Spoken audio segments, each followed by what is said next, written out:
የዛሬ 100 ዓመት ግድም የዓለማችን ሕዝብ ብዛት ከ1.86 እስከ 2 ቢሊዮን ይገመት ነበር። አሁን 8 ቢሊዮን ደርሷል። በዚህ ዘመን የሰው ዘር ያልረገጠው ቦታ ማግኘት ከባድ ነው። ቢሆንም ግን አሁንም ድረስ እምብዛም ሰው ያልነካቸው የምድራችን አካባቢዎች አሉ። በዚህና ተከታትለው በሚቀርቡ ዶክመንተሪዎች እነዚህን ተፈጥሯዊ ከባቢያቸውን ያላጡ ድንግል አካባቢዎችና በውስጣቸው የያዟቸውን እንስሳት ሕይወት እንመለከታለን። ምድርን ያለ ፀሐይ አስባችኋታል? ቁር ያኮራመታት የበረዶ አሎሎ ነች። የአንታርክቲካ ወንድ ኤምፐረር ፔንግዊኖች ፀሐይ የማትወጣበትን የዓለማችንን አስከፊውን ክረምት ተጋፍጠውታል። አህጉሪቱን ጽልመቱ ጧታል። ቅዝቃዜው -70 ዲግሪ ሴንቲግሬድ ደርሷል። ፔንግዊኖቹ ሲቀሩ ሁሉም ፍጡር ክረምቱን ሽሽት ለቆ ሄዷል። ፔንግዊኖቹ ግን እግራቸው ላይ አንድ ውድ ነገር ይዘዋልና እዚሁ ቆይተው ክረምቱን ይጋፈጡታል። እንቁላል። እንቁላሉን እግራቸው ላይ በትንቡኬ ቁዝር ሆዳቸው ሙቀት ስር አስቀምጠው ገና ለወራት እዚሁ ይከርማሉ። ምግብም ሆነ ውሃ ሳያገኙ ፀሐይን ሳያዋት ለ4 ወራት በዚህ መልኩ ይቆያሉ። በርግጥም የቱም እንስሳ ይህን አይነቱን መከራ አልተቀበለም።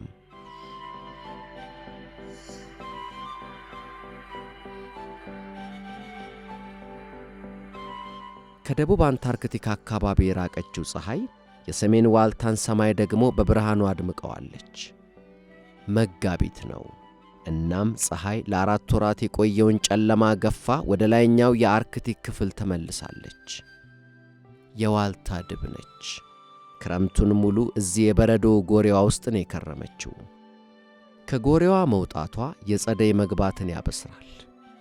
ቁልቁለቱን እየተንከባለለች ወረደች። ምናልባትም ጸጉሯን ለማጽዳት ይሆናል። ምናልባትም ደግሞ ክረምቱን ማለፍ አይደል? እንዲሁ ለደስታ ግልገሎቿ ከጎሬው ወጥተው አዲሱን ብራ ዓለማቸውን ለመጀመሪያ ጊዜ ማየታቸው ነው። እናታቸው እየጠራቻቸው ነው። ገና መሄድ ለጀመረ ግልገል ቁልቁለቷ አዳጋች ነው።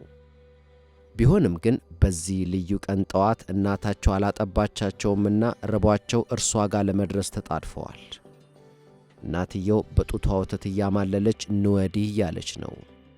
የማያዩ የማይሰሙ ሆነው የዛሬ 2 ወር ግድም በረዶ ስር ከተወለዱበት ጊዜ አንስቶ የሚያውቁት ብቸኛ ምግብ የእናታቸውን ወተት ነው።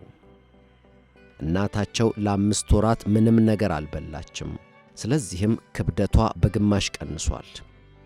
አሁን የቀራትን የመጨረሻ የስብ ክምችት ወደ ወተት ቀይራ ግልገሎቿን እያጠባች ነው። የጸደይዋ ፀሐይ ሙቀት ብታመጣም ለዚህች እናት ግን ሌላ ችግር ይዛ መጥታለች። ፀሐይዋ የባህር በረዶን ማቅለጥ ትጀምራለች። ግልገሎቿን ለመመገብ ሲሎችን የምታድነው ደግሞ እዚህ በረዶ ላይ ነው። ስለዚህም በረዶ ቀልጦ ከመሰበሩ በፊት እዚያ መድረስ አለባት። አሁንም ግን ቅዝቃዜው -30 ዲግሪ ሴንቲግሬድ ስለሆነ ግልገሎቿ ጎሬ ውስጥ መሸሸግ አለባቸው።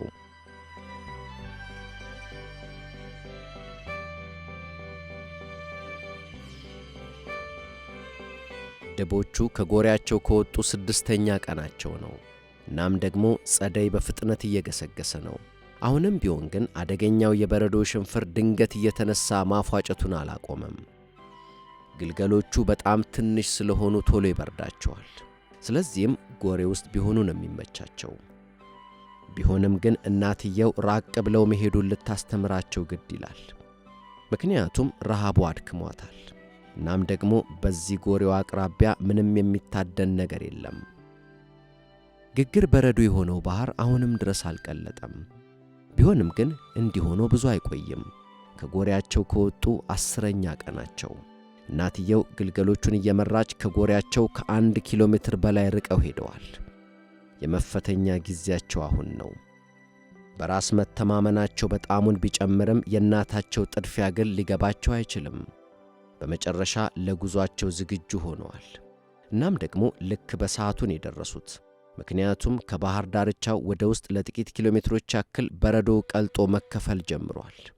አሁን እናትየው ሲሎቹን ማደን ትችላለች። እናም ደግሞ ልጆቿን ወደ አደገኛው ቦታ ነው ይዛ የመጣችው። ከድብ ግልገሎች ግማሽ ያክሉ 1ኛ ዓመታቸውን ሳይደፍኑ በረዶ ላይ ይሞታሉ።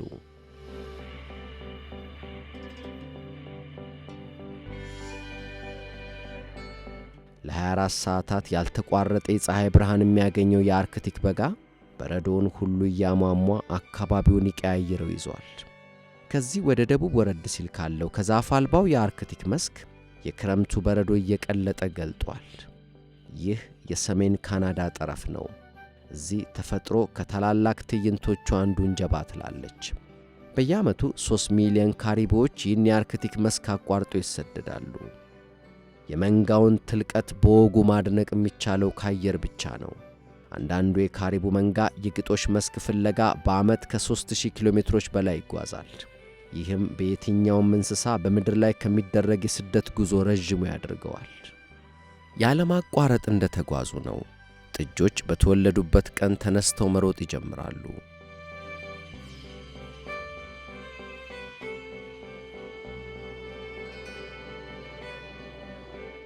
ይህ ግዙፍና ሰፊ መንጋ ግን ብቻውን አይደለም የሚጓዘው።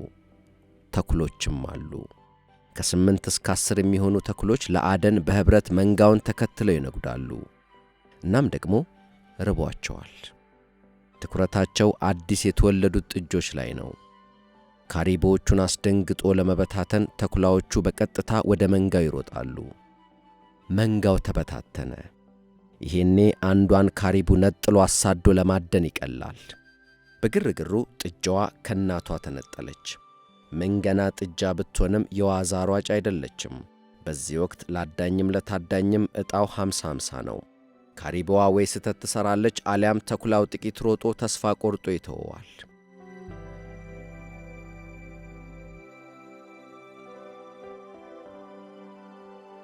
በአርክቲክ መስክ ላይ የበጋ አጋማሽ ነው። እናም በዚህ ወቅት ፀሐይ ፈጽሞ አትጠልቅም። በዚህ ወደ ዋልታ በተጠጋ የምድር ክፍል የፀሐይ ብርሃን መሬቱን ፊት ለፊት ሳይሆን በስላች ስለሚያገኘው መሬቱ በቂ ሙቀት አያገኝም። ስለዚህም እዚህ ዛፎች አይበቅሉም። ከዚህ ቦታ ወደ ደቡብ 800 ኪሎ ሜትር ስንጓዝ ነው ዛፍ ማግኘት የምንጀምረው። እነዚህ የቀነጨሩ ዛፍና ቁጥቋጦዎች የቦሪያል ጫካ የሚባለው የምድራችን የደን ክፍል ጠረፍ ናቸው። መርፌ ቅርጽ ያላቸው የዚህ ደን ዛፍ ቅጠሎች እምብዛም የሚበሉ ስላልሆነ ጥቂት እንስሳት ናቸው ጫካውን ቤቴ ብለው የሚኖሩበት። በረዶ ላይ አንዳችም የእንስሳት ዱካ የማይታይበት ጸጥ ረጭ ያለ ስፍራ።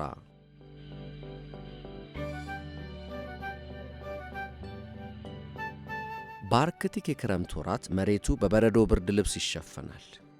ገና ጸደይ ከደቡብ እየተሳበ ሲመጣ ጫካው የበረዶ ብርድ ልብሱን አሽቀንጥሮ ይገለጣል። ይህ ምድርን የከበበ ግዙፍ ደን ከዓለማችን ዛፎች 1/3ኛውን ይዟል። እናም እነዚህ ዛፎች የሚለቁት ኦክስጅን በከባቢ አየሩ ጋዞች ስብጥር ላይ ትልቅ ተጽዕኖ ያለው ነው። ወደ ደቡብ በሄድን ቁጥር የፀሐይ ተጽዕኖ እየጨመረ ይመጣና 50 ዲግሪ ኬክሮስ ላይ ስንደርስ አንዳች ትልቅ ለውጥ ይስተዋላል።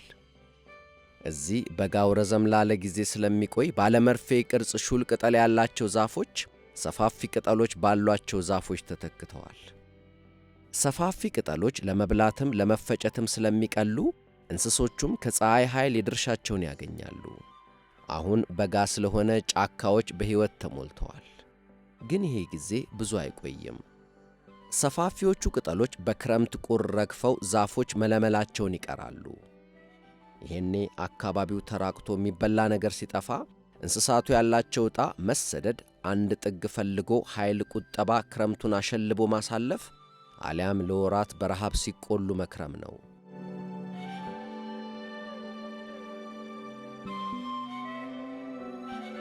የአሙር ነብር ከዓለማችን ብርቅዬ የነብር ዝርያዎች አንዱ። በእነዚህ የምስራቅ ራሽያ ቅጠለ ረገፍ ደኖች ውስጥ ክረምቱ አደንን አስቸጋሪ አድርጎታል። በቂ የሚታደን እንስሳ አይገኝም። በዚያ ላይ ደኑ መለመላውን ቀርቶ ለአዳኙ እንስሳ የሚሆን መሸሸጊያ የለም። ይህ ነብር ግልገል 1 ዓመቱ ነው። እናም አሁንም እናቱ ላይ ጥገኛ ነው። ያደገኛው ክረምት ሰለባ ከሆኑት መካከል ዋነኞቹ አጋዘኖች ናቸው። እናም ነብሮቹ የአጋዘኑን ጥምብ ቅርጥፍ አድርገው ይበላሉ። የአፍሪካ ብጤዎቻቸው ፈጽሞ እዚህ መኖር አይችሉም። የራሽያዎቹ ነብሮች ግን ብርዱን መከላከያ ወፍራም ፀጉር ስላላቸው ምንም አይሆኑም።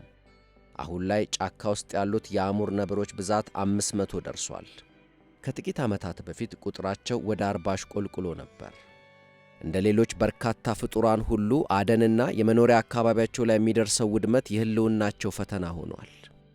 በጥቂት ዓመታት ውስጥ የአሙር ነብሮች ብዛት ሲያገግም መታየቱ የዱር እንስሳት እንክብካቤ ሥራ የምር ከተሠራ ምን ያክል ለውጥ ማምጣት እንደሚቻል ያሳየ ሆኗል።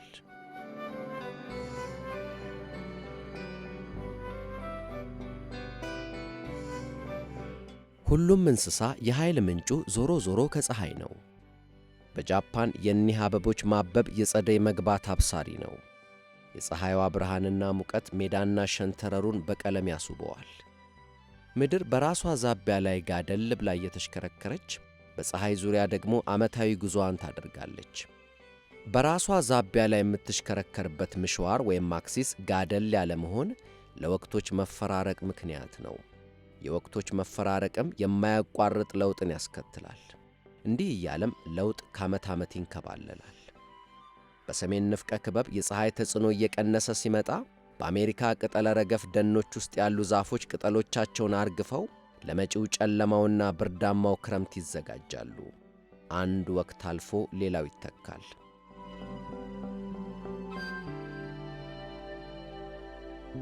አንዳንድ ፍጡራን በብስባሽ ላይ ተመችቷቸው ያድጋሉ።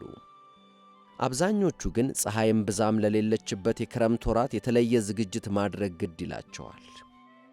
ይሄኔ እንስሳት ምግብና ሙቀት ፍለጋ ርቀው ይሰደዳሉ። 300 ሺህ የሚሆኑ ባይከልቴል ዳክዬዎች የሳይቤሪያን ክረምት ኮሪያ ተሰደው ነው የሚያሳልፉት። ስለዚህም መላው የዚህ ዳክዬ ዝርያ አባላት ወደ ደቡብ ለመብረር ተሰባስበዋል። ግን ደግሞ ወቅቶች የሌሉበት የምድራችን ክፍልም አለ። በምድር ወገብ አካባቢ የፀሐይ ጨረሮች መሬቱን በቀጥታ ነው የሚያገኙት። ዓመቱን ሙሉም የፀሐይዋ ጨረር ጉልበት አይዋዥቅም።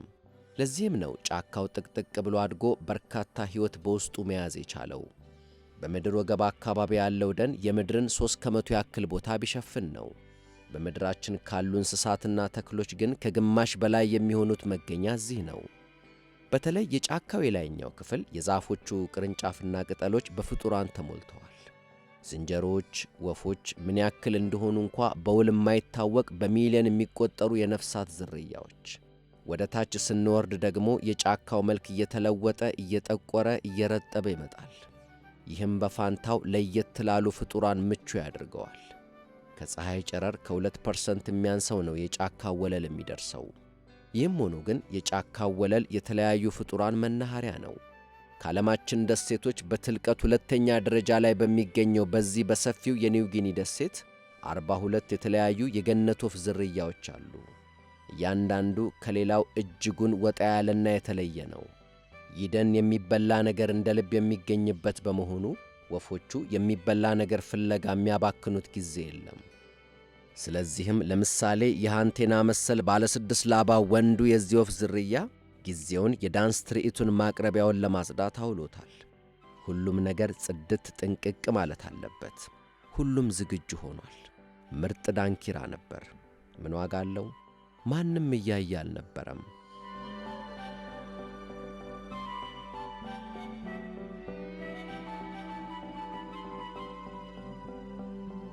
ይህ ደግሞ ሌላ የገነት ወፍ ዝርያ ነው።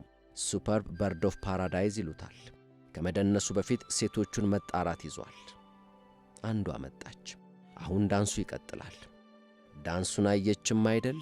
አሁን ብያኔዋን ትሰጣለች። እግሩ እስኪዝል ልቡ እስኪወልቅ ቢደንስም ከእርሷ ልብ ግን አልደረሰም። በፍረት ትንፍስ አለ፣ ላባው ኩምሽሽ። ቢሆንም ግን እንደገና ይሞክራል፣ ተስፋ አይቆርጥም። ሴቶቹ እንደው ብዙ ናቸው፣ ምግቡ በሽበሽ።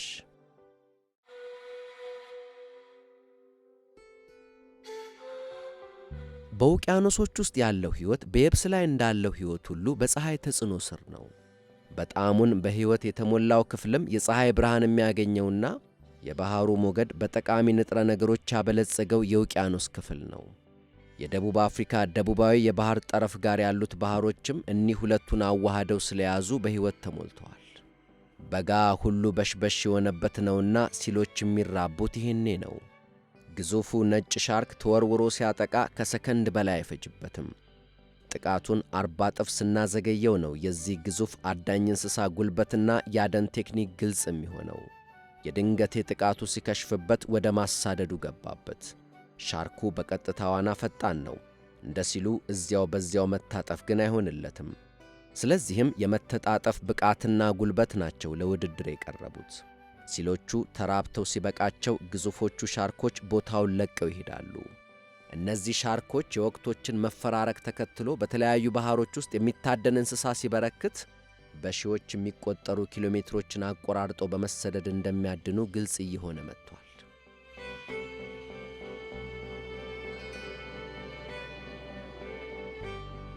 የምድራችን የአየር ንብረት ሥርዓት ፀሐይ በምድር ወገብ አካባቢ ባሉ የውሃ አካላት ላይ በምታሳርፈው ሙቀት ነው የሚዘወረው። ከሞቀው ውቅያኖስ የሚነሳው እርጥበት ትልልቅ ደመናና ወጀቦችን ይፈጥራል። ከባህር የሚነፍሰው ነፋስም ወደ አህጉራቱ ይገሰግሳል። ከባህር ተነስቶ ሰሐራን አቋርጦ የሚያልፈው ነፋስ የፕላኔቷን ግዙፉን የአሸዋ ማዕበል ይቀሰቅሳል። ማዕበሉ በተሸከመው አሸዋ የምድርን ግማሽ ተጉዞ የአማዞን ደንን በጠቃሚ ንጥረ ነገሮች ያበለጽጋል። በህንድ ውቅያኖስ ላይ የሚነፍሰው ነፋስ ደግሞ እርጥበት ሰብስቦ ወደ ሰሜን ወደ ሂማሊያ ተራሮች ያቀናል። አየሩ ወደ ላይ ሲወጣ እየቀዘቀዘ ይመጣና የተሸከመው ውሃ ተሰባስቦ ደመና ይፈጥራል። ደመናው ደግሞ ሕይወት ሰጪ ዝናብ ይቸራል። በመሆኑም በፀሐይ የሚዘወረው የአየር እንቅስቃሴ እርጥበትን ወደ አህጉራት ማዕከላዊ ክፍል ያጓጉዛል። ውሃ ከሌለ ሕይወት የለም። ውሃው ግን ለሁሉም እኩል አይዳረስም። በረሃዎች ከምድራችን የየብስ ክፍል 1/3ኛውን ይሸፍናሉ። እናም ደግሞ በየጊዜው ስፋታቸው ይጨምራል።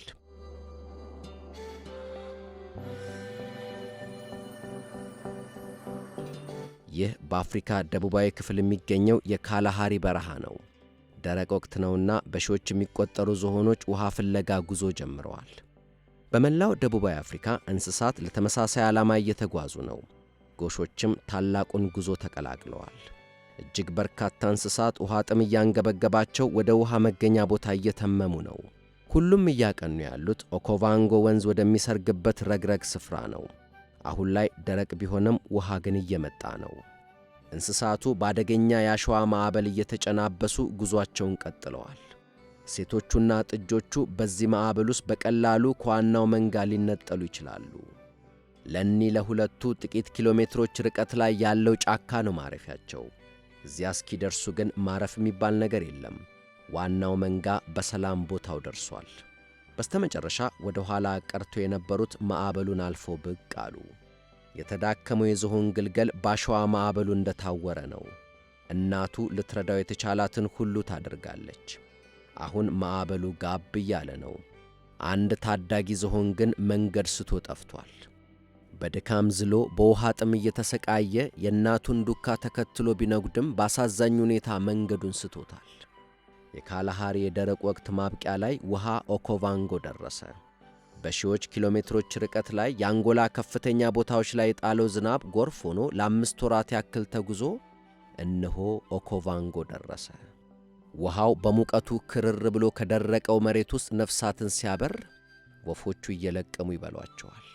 ከጎርፉ ጋር አብረው ተጉዞ የመጡ ዓሦችም ውሃ ውስጥ የሰጠሙ ነፍሳትን እያሳደዱ ስልቅጥ። ለእንስሳቱ ወቅቱ የታላቅ ድግስ የፌሽታ ጊዜ ነው።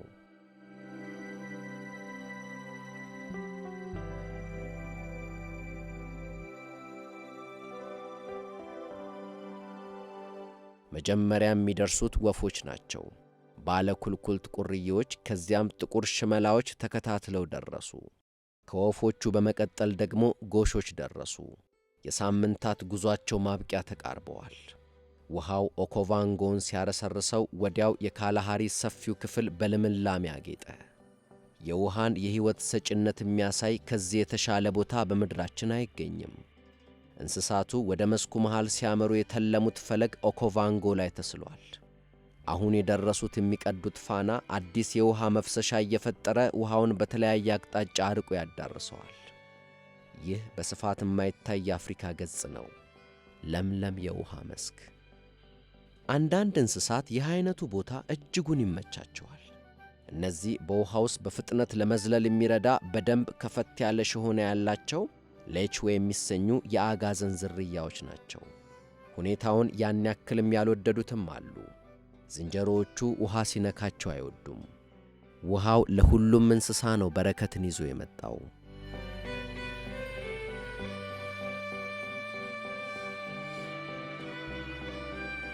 ባለቀለም የአፍሪካ የዱር ውሾች።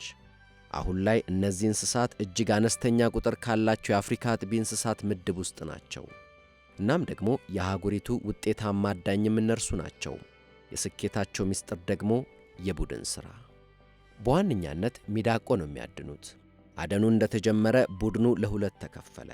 ከላይ ነው የአደን ስልታቸው ወለል ብሎ የሚታየው። የዱር ውሾቹ ወደ ሚዳቆቹ ሲቃረቡ ለከበባ ወደ ጎን እየተገነጠሉ ሮጡ። ሚዳቆቹን ቀለበት ውስጥ ሳያስገቧቸው አልቀሩም። በጸጥታ ቦታቸውን ያዙ። እኒህ ጆሮዎች ኮሽታ አያመልጣቸውም። አደኑ ተጀመረ።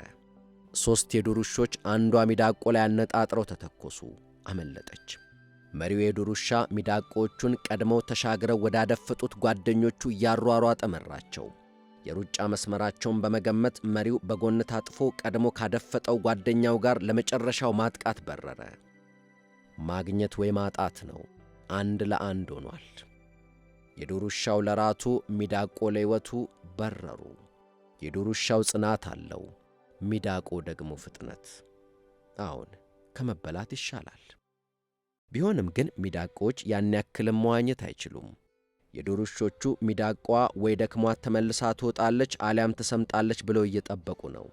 ጓደኞቻቸው ተጣሩ። ጫካ ውስጥ በለስ ቀንቷቸው ሚዳቋ ያደኑት ጓደኞቻቸው ኑ ብሉ ብለው እየጠሯቸው ነው።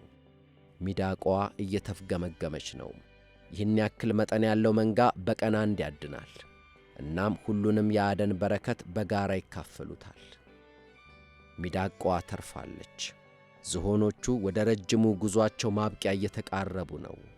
ለሳምንታት ተጉዘው እጅጉን ተዳክመዋል። የዝሆን መንጋው መሪም ማወራ ከርቀት ውሃ ማሽተት ስለምትችል አይዟችሁ ተነሱ ደርሰናል እያለች ነው። ትንንሾቹ ደክመዋል። እናቶቻቸው ግን ለዚህ ጉዞ አዲስ አይደሉምና ወደ ውሃው መቃረባቸውን ተረድተዋል። እናም በስተመጨረሻ በርካታ 100 ኪሎ ሜትሮችን አቆራርጠው ውሃው ጋር ደረሱ። የእነዚህ ዝሆኖች ሕይወት በዓመታዊ የእርጥብና ደረቅ ወራት ዑደት ተጽዕኖ ስር ነው። የወቅቶችን መፈራረቅ የምትዘውረው ደግሞ ፀሐይ ነች። ለ4 ወራት ከዘለቀ የክረምት ብርድና ድቅድቅ ጨለማ በኋላ ፀሐይ ፊቷን ወደ ምድር ደቡባዊ ጥግ መልሳ በአንታርክቲካ ላይ ወጥታለች። አሁን በመጨረሻ ኤምፐረር ፔንጊዮኖች ለሙቀት ሲሉ ተፋፍገው መቆማቸውን ትተዋል። ወንዶቹ ክረምቱን በሙሉ በጥንቃቄ ይዘው የከረሙትን እንቁላል አሁንም እንደያዙ ነው። ለወራት ጠፍታ የከረመችው ፀሐይ ስትወጣ እንቁላሎቹ ተፈለፈሉ። ሌሎች ወፎች ገና አልመጡም። ኤምፐረር ፔንጊዮኖች ግን አስከፊውን ረዥም ክረምት አልፈው ጫጩቶቻቸውን መመገብ ይዘዋል። እኒህ ጫጩቶችም አጭሯን የአንታርክቲክ በጋ ለማጣጣም ጓግተዋልም እጅግ ተዘጋጅተዋል።